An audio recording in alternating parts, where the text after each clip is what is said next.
Welcome to day 5 of my 50 days countdown. তো রাতেবেলা decide করা ছিল কি আজকে টিফিনে আমি সুদীপের আলু পরোটা প্যাক করব, কিন্তু সকালে যখন আটাটা বার করলাম তখন দেখলাম প্রচণ্ড সগি হয়ে গেছে। সেজন্য আলুটাকে আটার সাথে মিক্স করে এইভাবে পরোটাটা করে ফেললাম।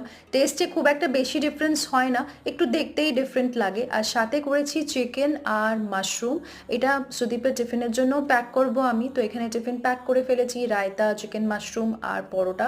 আর সকালে এত হচপচের মধ্যে আমি চিয়া সিডসটা ভেজোতে ভুলে গেছিলাম, সেজন্য এখন চিয়া সিডসটা কিছুক্ষণ ভিজিয়ে রাখার পরে আমি এই জলটা খাবো। প্ল্যানে আলমারি গোছানো ছিল, তো আলমারি গোছাতে গোছাতে আমি এখানে একটু বুবুর সাথে খেলছি। আলমারিটা খালি পেয়েছে বলে উপরে উঠে গেছে নিজে থেকেই, আর এখন খুব মজা হয়েছে, তাই আমাকে বারবার করে হাইফাই দিচ্ছে। আজকে আমি ইভিনিং স্ন্যাক্সে রেডি করছি একটু চিড়ে ভাজা। চিড়ে ভাজাতে দিয়েছি বাদাম, লঙ্কা আর একটু রসুন, বেশ ভালো লাগে খেতে। তো এখানে চা রেডি হয়ে গেছে। বাস আজকের মতো এইটুকুই, আবার দেখা হবে খুব শীঘ্রই।